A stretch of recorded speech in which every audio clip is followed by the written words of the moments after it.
What is up, basketball fans, and welcome back to Zero Gravity, Apollo Media's NBA podcast. On today's episode, I have a Rockets question that I need answered that I have talked to Dom about on Clean Sheet of Ice, our Texas hockey podcast, who's a Rockets fan. I've talked to him about it. He's talked to me about it.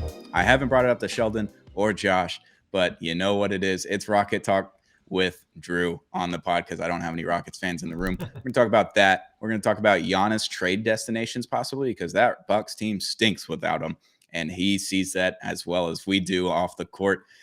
And we're going to talk about the NBA Cup and how dead it is because I don't even realize that the NBA Cup is happening. The NBA has done a horrible job of marketing it this year, but we're going to get into that on today's episode of Zero Gravity, Apollo Media's NBA podcast, brought to you by Zing Zang, America's #1 Bloody Mary mix. Zang responsibly. It's Thanksgiving tomorrow. Have a little bit of Zing Zang in the morning when you're starting your cooking. When you get that football on the TV at 11 a.m., get a Zing Zang in you. Zang responsibly all season long. And shout out to Underdog Fantasy. Use promo code GRAVITY when you sign up. Play your first $5, get $100 in bonus entries using our promo code GRAVITY. Play your first $5, get $100. You give $5, they give you $100. That's a pretty good deal in my books with Underdog Fantasy using promo code GRAVITY. I'm your host, Stone Strankman, joined always on Thursdays. This is a Wednesday, but it's technically Thursday. I don't know what we're talking about. Drew Preety, welcome to the pod. How are we doing, bud? Happy early Thanksgiving. Yeah. Well, it's just a good time, you know? It's just a good time, drinks. you know? Families coming into town.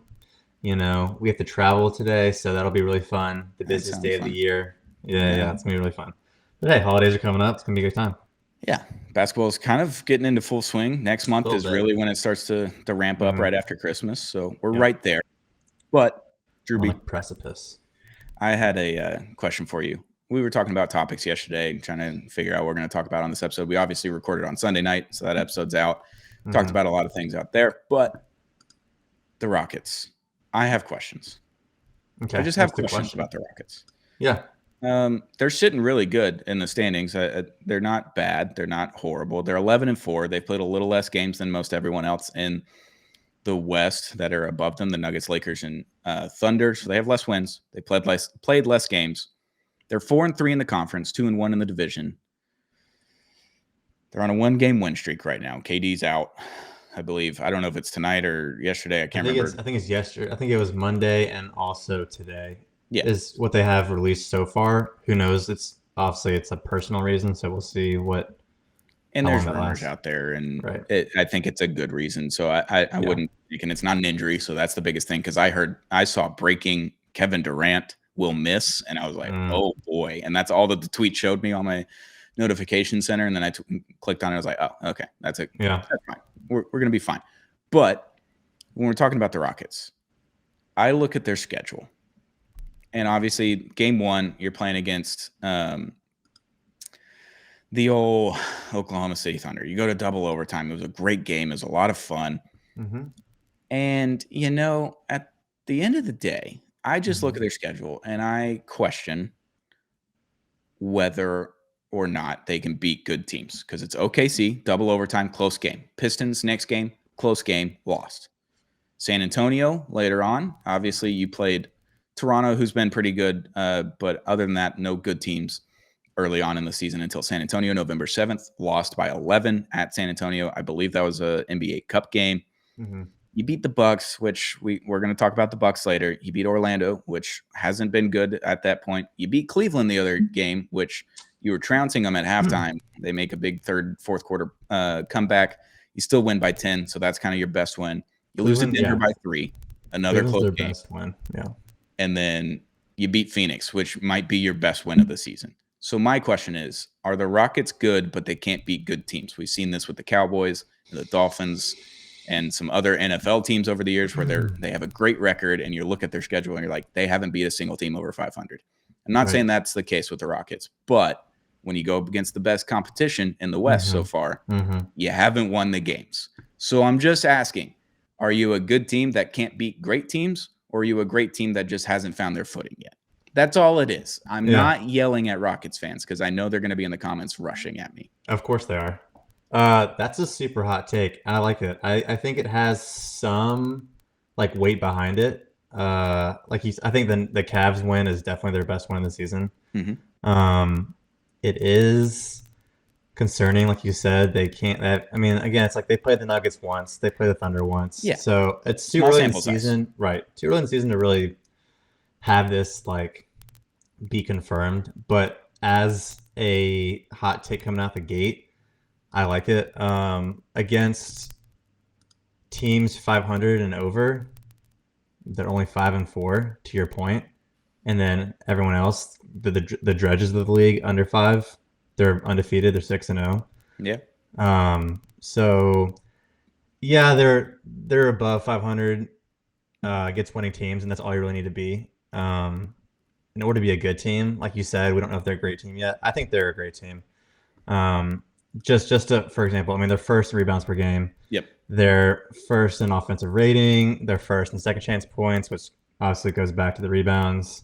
Their bench is really good. They're second in the league in bench net rating, with the Reed Shepherd coming out party a little bit. Aaron Holiday has been really good.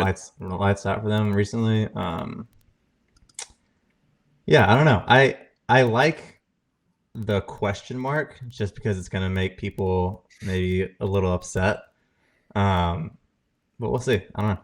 Yeah, and it's not like a final season outlook of this team because those NFL teams that I mentioned, they were like 9-10 win teams and they're 13-14 weeks into the season. Like that's a good team, but they hadn't been good teams yet. We're not 75% of the way through this season yet. This is a 5-6 week assessment that I've taken on, and I knew it was going to be not a struggle, but a finding out period for this Rockets team with adding Kevin Durant without Fred VanVleet. They've got to figure out kind of a new offensive scheme. The hub is now Şengün. Obviously, he should be. He's been incredible. KD's just kind of been the secondary scorer and score when you need to kind of situation. He's still putting up good numbers, but not crazy numbers. Least amount of shots per game, least amount of points per game in a while. Like a lot of weird things with KD, but he's the second guy on this team. He's not the first guy for the first time since Golden State, but he was even the first guy there. This is like, it's been a long time since KD's been a second option on a team. So they had some things to figure out. The defense has been great. If you're going to offensive rebound at like a 46% clip and just rebound half of your shots, you're going to outscore teams and you're going to have a great defensive metric because you're just keeping the ball on the offensive side of the court for a majority of it. So it's just a question mark. It's just a 5-6 week assessment of this Rockets team that I've watched now 5 full games of. Okay. Right. So stop yelling at me. I'm not watching every game. This is just a box score plus 5 games of watching them question where they just, obviously the Cleveland win was good, but Donovan Mitchell was absolutely terrible through 2.5 quarters. And then he comes back. Mobley got very outplayed by Şengün. Like that was that was not great for him. But that's a good game. That's a good win for the Rockets where the Cavaliers aren't everything. We could ask the same thing about the Cavs and the Knicks right now. It's the same question, but it's mainly just because Kevin Durant's on this team and they're one of the prime teams in the West where the West is really good this year. That's the only reason I'm asking. Yeah. It's a 5-6 week assessment. Don't you? Yeah. I will say also like they were 0-2 to start the season. So they are 11-2 since then. But I think to your point, like I think Adams is unreal. Sneaky, like pretty important to them. Yeah. Just because he goes, I remember when he was on the Grizz before he got hurt, a reason that our team was, second in the West, fine in the West, was because we were also like our team was, I think, first in rebounds, first in second chance points, and that's mainly because Adams is just a monster, getting those offensive boards. So if he gets hurt, he hasn't been super healthy the past few years of his career. Let's just say he goes down for a month, like he sprains a calf or something happens. This team doesn't really pass the ball at all. There aren't like Şengün is the hub and gets obviously like all the assists, but besides him, no one else really passes it. They're like 23rd in assists. Yeah. So I think if he goes out and they start kind of losing those second chance opportunities, you could probably see a little bit of a dip in their efficiency and their production. Yeah. And with the Rockets, I know they're 23rd in assists, but their offense is actually good. I've watched more games since I called out the offense and the point guard and the whole semblance of it and it looking clunky. And because the games that I watch, they end up losing for the most part. So I'm just like trying to watch them more intently and see if I see something different than I saw earlier in the season. I have obviously Reed Shepherd coming on and just being able to score 20 plus points off the bench is a Super massive helpful thing for spacing, because then if you give the ball to Şengün in the post, he's able to go to work because they're not going to be able to send double teams because Reed Shepherd, Kevin Durant, whoever is out on the corners, and they're able to shoot the ball from there, and they're really good at it. Like Reed's almost shooting 52% or whatever from three. Like he's been unreal this season so far since the first, 2 weeks of it.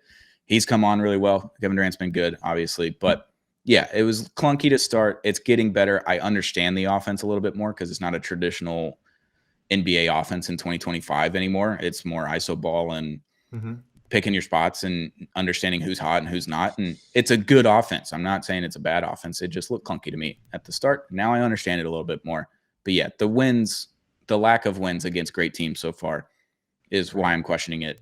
But they're still 11-4. They're not in a bad position at all. Like they could go on a run here and go 17-3 in 20 games. Like I'm not doubting that in any way, shape, or form. Yeah.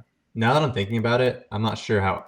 I'll have to look into the numbers and stuff, but I feel like this team is semi reminiscent of the Durant Thunder, where they're just super athletic. They're pretty long, and it's a lot of Russ was the point guard. So it wasn't like super, they weren't moving the ball, obviously, like they were when he was on the Warriors. I don't know. I just feel like maybe I wonder if that's kind of a similar comp where, Amen takes the Russ role. Şengün, I guess, is kind of the Adams role where he's just still crashing the boards pretty well. It's like a mix of Ibaka and KD. Yeah, Jabari Parker, Jabari Parker. Jesus Christ. Jabari Smith Jr. Yeah, Jabari Smith Jr. is maybe taking that Ibaka role. I don't know. Maybe, I wonder if I'll have to look and see like how similar those, because that team was essentially just force as well. It was overpower you with our athleticism, our speed, our one-on-one. We're gonna beat your guy every time, win the one-on-one matchup. So I feel like maybe I wonder if that's a little similar. That's a good comp.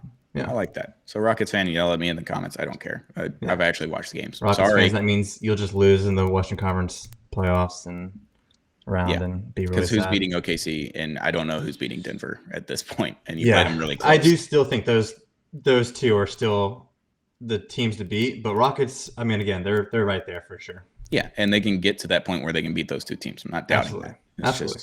It's a 5-6 week assessment. So yell at me in the comments if you want. Next topic.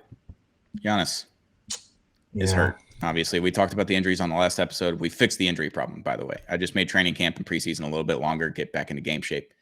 You're welcome, NBA. Fixed it. I know the players aren't going to be happy about it, but I fixed it for you. Giannis is hurt.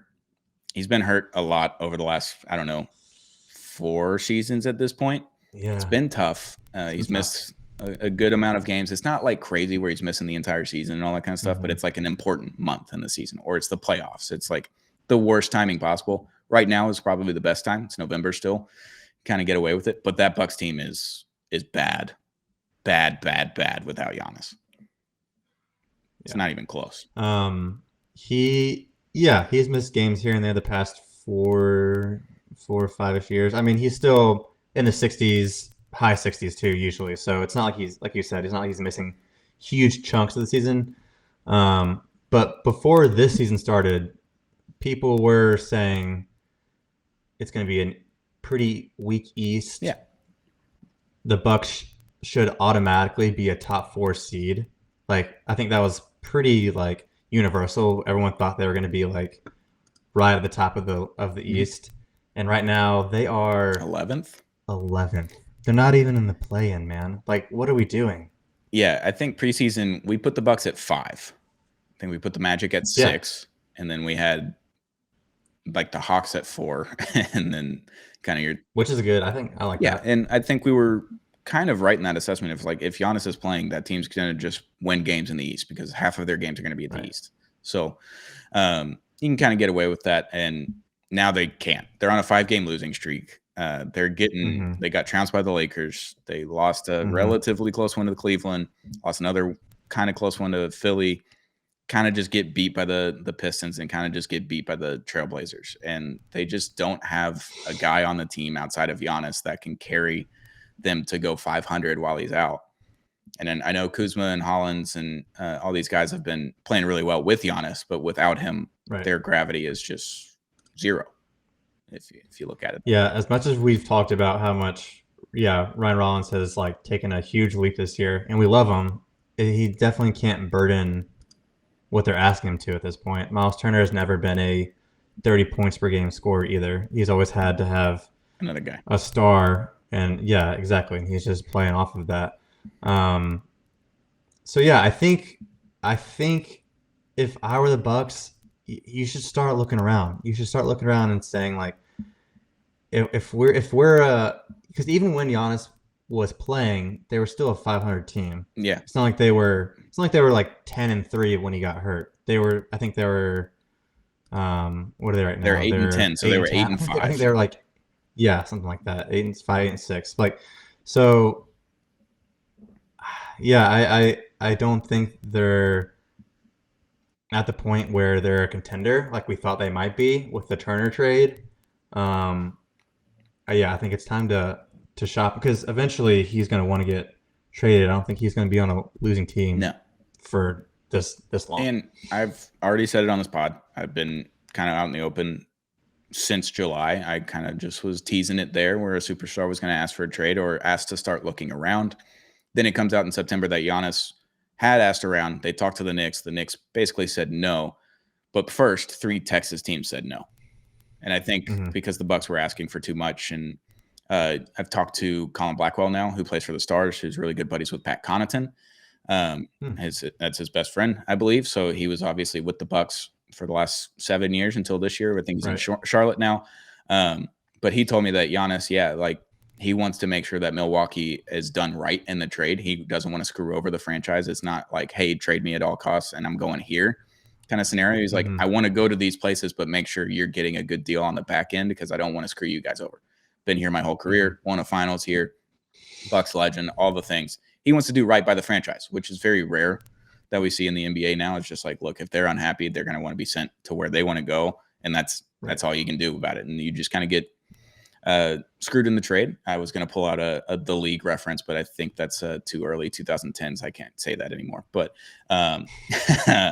but yeah, at the end of the day, if Giannis wants to do right by the franchise, that's great. But if this keeps happening and they just were 8-5, 8-6, and then he gets hurt and he comes back and they're just kind of just above 500 again in a weak East, it's like you're looking around, you're like, I don't know if I want to be here. So maybe it's deadline, maybe it's this summer. Where do we think we can send Giannis? Because we know the Texas teams were in it. We know New York was kind of in it. Where do we think we're sending Giannis at the end of the day, if we're going to trade him? Yeah. Okay. So I have 5 scenarios actually.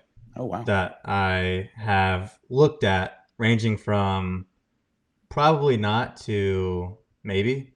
So you want me to throw these out at you, and you'll decide like what you think. I'll be the Bucks GM in this situation. Right. Yeah, you'll be the Bucks GM. You let me know what you think of these trades. I'm gonna start with like the most probably not scenario, and then go to the I think this actually could happen. Okay. All right. So first one. This one's just. I'm just throwing it out there. I just want to see your reaction. Okay. This is a straight up trade, a 1-for-1.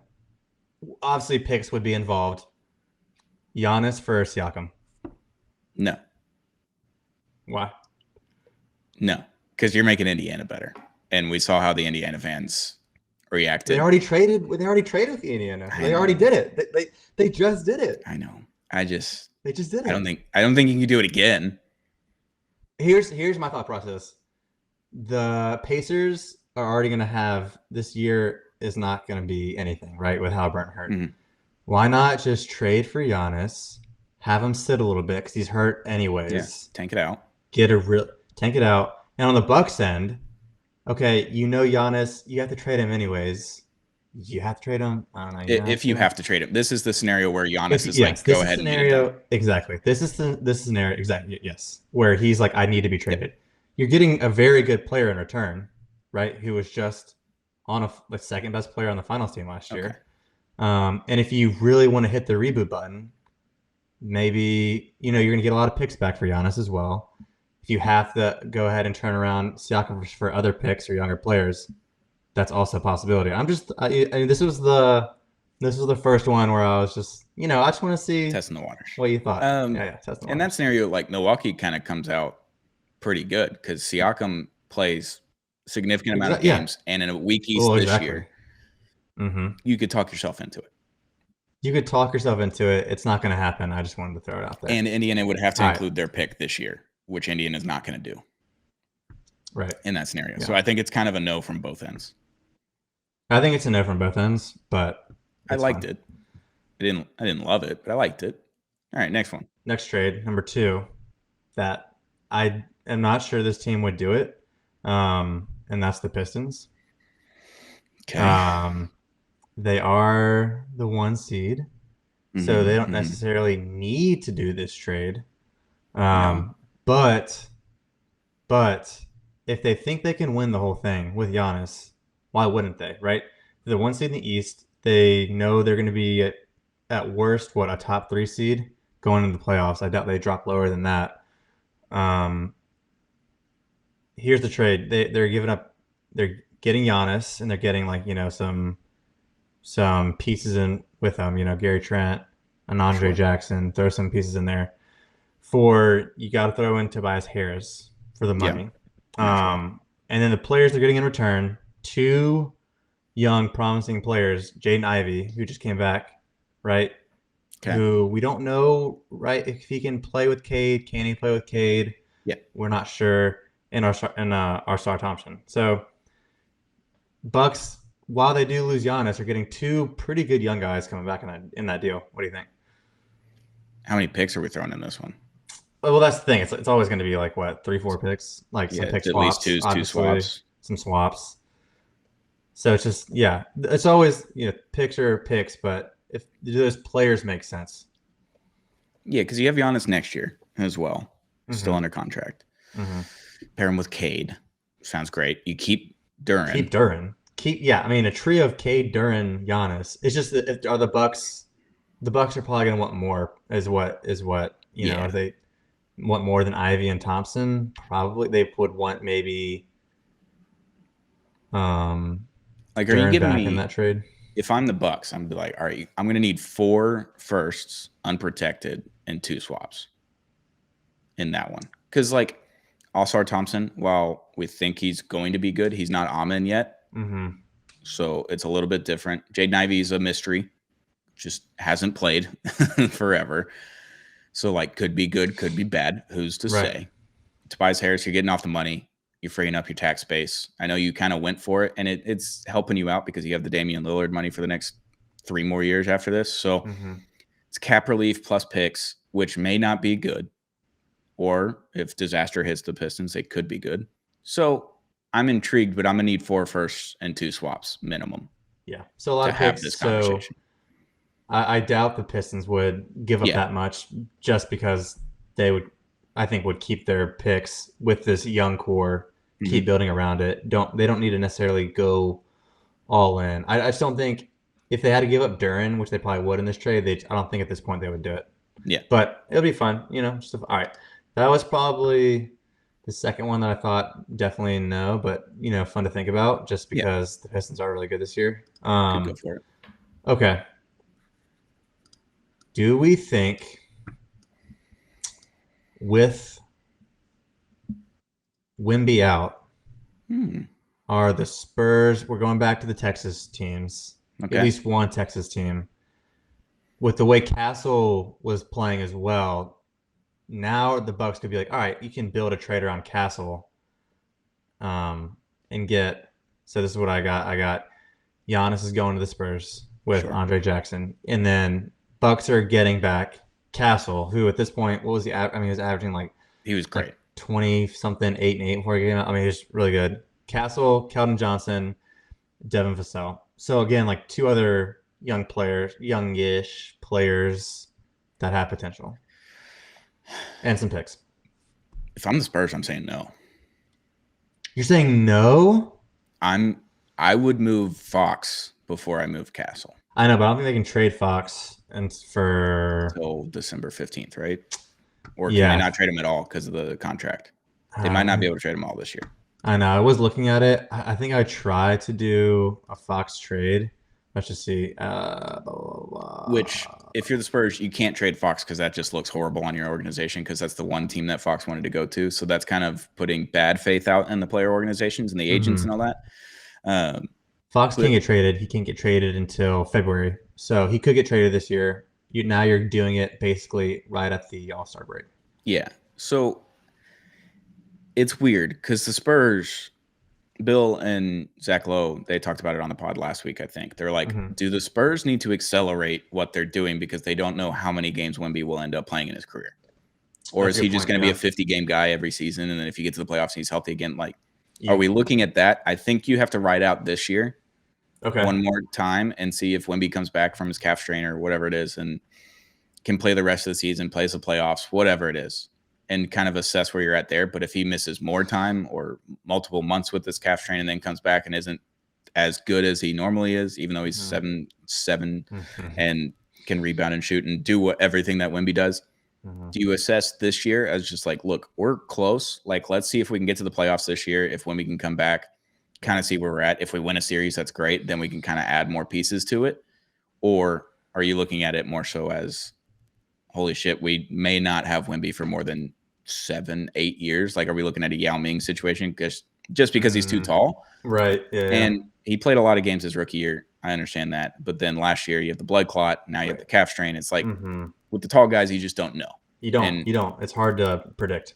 yeah, do you take the swing? Do you try to go for it now for this 2-3 year window where Wemby may play 50 to 65 games a year, and that's good enough to win enough games in the West and good enough in the playoffs to get a title in there? Or are you riding it out?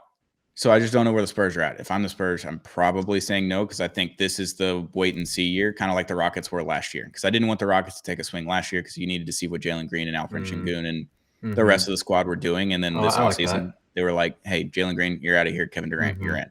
I like And that comp. that's It's kind of a worked wait and out. see year. It's a wait and Yeah. see year. And you're probably going to make the playoffs or the play in at least. And when Wemby comes back. So you just need to kind of monitor the health situation and then monitor Mm-hmm. the playoff situation. Like if you make it into a series and you make it a good one, 7 games, then you're like, okay, look, this guy didn't cut it in the playoffs. We'll trade those 3 guys for one big star Mm-hmm. and then fill around the edges. Like you could do that in the offseason. So I think it's a wait and see year from the Spurs. So I think the Spurs say no in that situation. I think Milwaukee would be like, sure, we'll get Stephon Castle in here. That'd be great. That is crazy to think about that the Spurs say no in it. I mean, yeah, I guess the way Castle was playing, he has become a really good asset. Yeah. Only a second year player, but yeah, I mean, it's just in terms like, yeah, I guess wait and see. It's another year where OKC and the Nuggets try to kill each other. Maybe wait until the Nuggets are older. Who knows with the Thunder? Maybe, I mean, I don't know. The Thunder Dynasties aren't sure things anymore. They aren't, but the Thunder, yeah, exactly. So you've seen a different team win the finals every year since 19. Yeah. So, although I think the Thunder are going to repeat, but they should. If they don't, it's a disaster. All right. I think I have 2 more. Okay.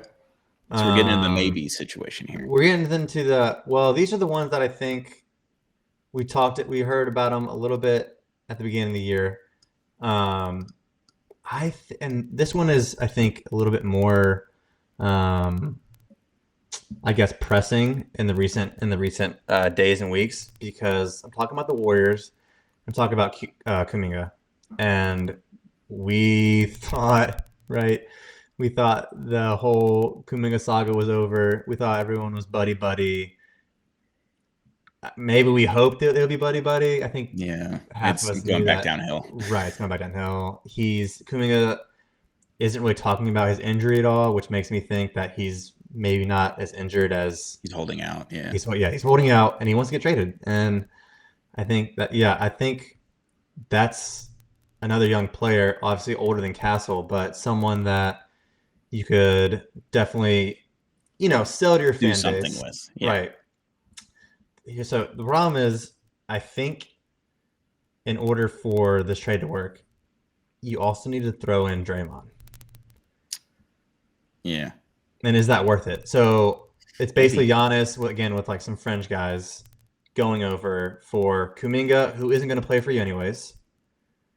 Moses Moody, who's a solid role player, but you got Pods as well. You got Buddy Hield, so he can kind of be, maybe he's just another wing guy that you can replace pretty easily, and then Draymond. And I think if the Warriors are going to get anything for Draymond, like anything at all, and maybe they just want to keep him forever and have him go down as, a guy who's a Hall of Famer who only played for one team. That could be their plan, but they did trade Clay, so Yeah. you never know. If they're going to get anything for Draymond at all, this might be the move, and it might be worth it. Yeah, if you're the Warriors, I think you do this. You got new leadership in there. Dunleavy's in there, and not the other guy, Bob Myers. And you got different people running the team now than what the dynasty was, and maybe even like the last title and everything. So I don't know how much that leadership looks at Draymond as like a piece where like, hey, we got to keep him forever just because of the Kobe mentality and having the one player, one team thing for 15, 20 years, whatever it is. Like, I think that's more so on the player. So they'd have to go to Draymond. Like, man, we're going to get Giannis. Right. You're going to go to Milwaukee, and Milwaukee will work with you to send you to a third team, Exactly. a contender, whatever it is. Or they send you to Detroit. You figure that one out. You go home, go to Michigan. I don't know. Okay. Like a three-way. I don't know how you'd make that work in trade machine and everything. Like, there's a lot of things that would be the Bucks getting screwed again by trading away like a Drew Holiday, but he goes to the Celtics, and then somehow they trade away Green and they give him to the Pistons. So I don't know how you work that out, and it's mainly just looking at Draymond. It's like, look, man, you're not Giannis. The defense isn't as good as it has been in the past. It's been fine, still good, but it's not great. And his shooting, dude, has really just gone down. Like, as well as him and Steph they know each other. We know this, like, inside and out. They know where they're going to be on the court. That's one of the reasons this team is so good, especially like in the playoffs. It's muscle memory at this point, right? They've been playing together for so long. They know exactly what they're doing.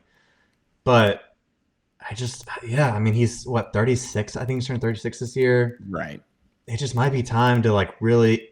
If they want to have one more shot at the title. I don't think they're good enough the way they are constructed. Even though they have Jimmy, they've been pretty mediocre this year. Yeah. This might be their only chance to really give them one last shot with Steph. Yeah, because right now they're 10-9 with Jimmy, and we're like, the Jimmy thing was great because it fixed a lot of things that they didn't have. But now you're not really playing Kuminga because he's hurt, obviously, and then he's upset about the contract situation all summer. And you were planning on trading him anyway, right? So that one is like you're cutting your losses. That was fine. You were already planning on doing that. The Draymond one is the sticky situation. Is like, does Golden State want to do that? And then with Milwaukee, it's mainly just looking at Giannis like, look, we're going to get enough picks here. They're not going to be very good for very long. Like you get a 2-3 year window. If you can get some picks in 2030, 2032, whatever, you can kind of talk yourself into that if you're the Bucks. I think it's a great deal for the Bucks because you do get Kuminga and you do. I mean, the Warriors, if they make this trade, right, with Giannis, will be good for 4 years because Steph's going to retire. You get three.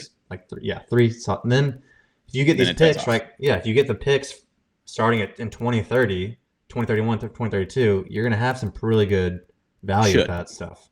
Theoretically. So I think it's like it's not a win-win trade, but it's like, hey, Giannis, you're going to a contender. You're playing with Steph. Like, that's sick. Have fun. Appreciate everything you did. Make sure this team stinks in 5 years. Yeah. I just think for the Warriors, it really is like Steph and Draymond. And it's this year and next year because Jimmy's old, Steph's old. They don't play a ton of games. Yeah. And then Giannis doesn't play a ton of games either. So it's like, if you do this trade, you have to win this year or next year. And then after that, you just took your last big swing is really all it is. And you broke up the entire core. And they kind of have to. I just don't think they're – the way the Thunder, Nuggets, and Rockets are this year, they're not beating those teams the way they are. So no, they're going to go in the play-in, and they're going to survive, and they may win the first round. And then after that, you get one of those top four teams, the Lakers, the Rockets, the Nuggets, and the OKC. So that's an intriguing one. I don't think anyone says no immediately. I think that's a conversation everyone goes to the table for. I think they talk about it. Yeah. All right. You got one more? Last one. It's basically, I don't even want to talk about it, honestly. Maybe this one shouldn't have been the last one because big finale. I don't know who actually says yes. It's basically Giannis for Towns, just because the Knicks, I think there's something weird about them, and I can't put my finger on it. And everyone's kind of talking about it. They should be better than they are. I don't know what's going on. I know they've had, again, it's like some guys here and there. in and out of the lineup. And Giannis was saying over the summer, I mean, there were rumors that Yeah. he would love to play in New York. So Yeah, that was the last team that he talked to after the first 3 Texas teams. So, yeah, it's like that's more of the Knicks. Like, hey, we actually have to do something instead of waiting it out. Because last year you had Tibbs, it's a different system and all that kind of stuff, and now you're playing your bench, and it seems wonky for whatever reason. And I don't know if it's Cat's fault. I don't know if it's Jalen Brunson's fault. I don't know if it's Mike Brown's fault. Like, I don't know whose fault it is. It just looks weird, and maybe they just need the full season to kind of figure out the offense and everything. But yeah, it makes your defense even better with Giannis. It makes your offense better because the gravitation towards Brunson will start to shift towards Giannis, and now Brunson's going to get more open shots. So, yeah, I think that's an intriguing one for the Knicks if they need to push the button, but I don't know if they have to push the button necessarily. So it's whether they want to or not. If they get to the trade deadline, they're like, yeah, we've got to shake some things up here. I mean, their defense has been very mediocre this year. They're 17th in the league, so they're right at kind of like just they very, haven't been very good on defense, which is weird. Their offense has been obviously good with those guys. But that's what I'm saying. It's like, how much offense are you losing if you get rid of Towns and bring in Giannis, and your defense and your defense goes up that much more? And that's the kind of side of the ball right now where you're needing some improvement. Yeah. And then for the Bucks, Towns is still relatively young.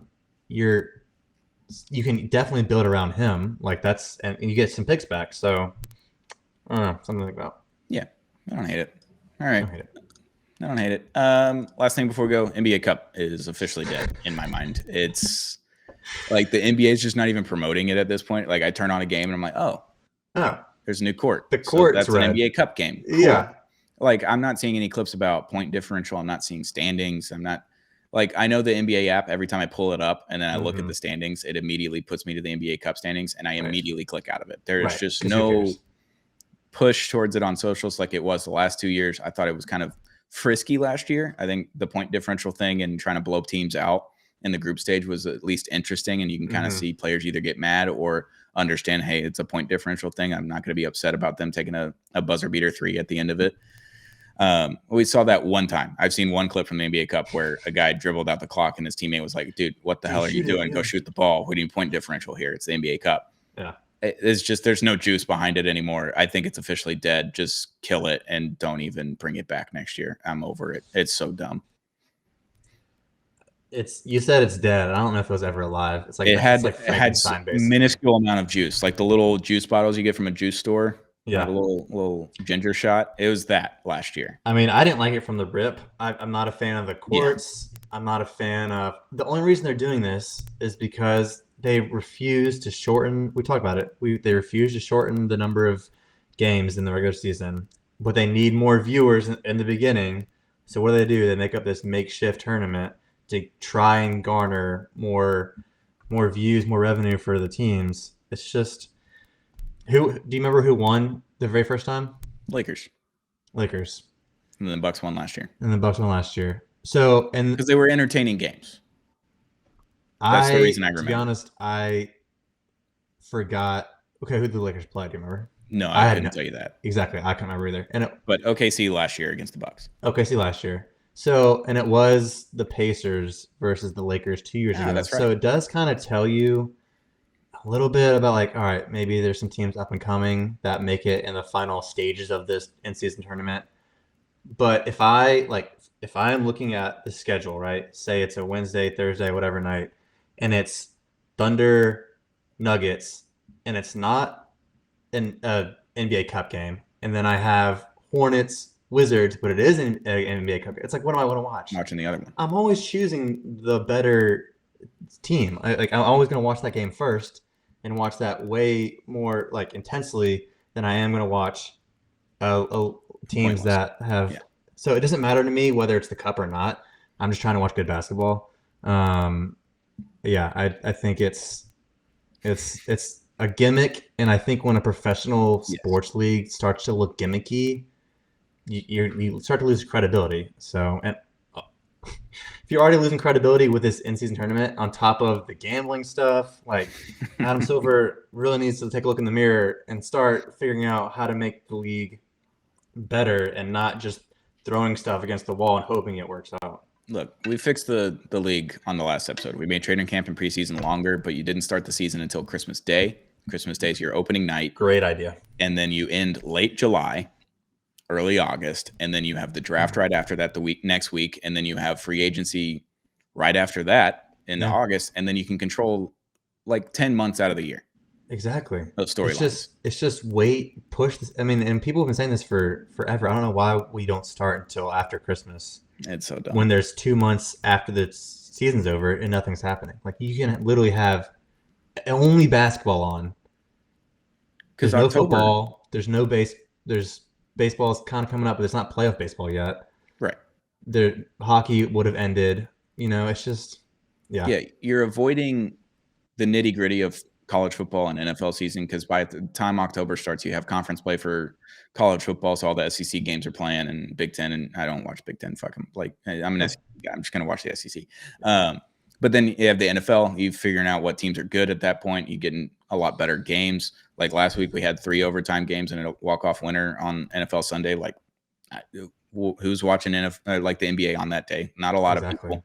So you kind of avoid the most of the nitty-gritty, and you're heading in towards playoff time and bowl season. Like, people that love college football are just going to watch all the bowls. That you're not worried about them.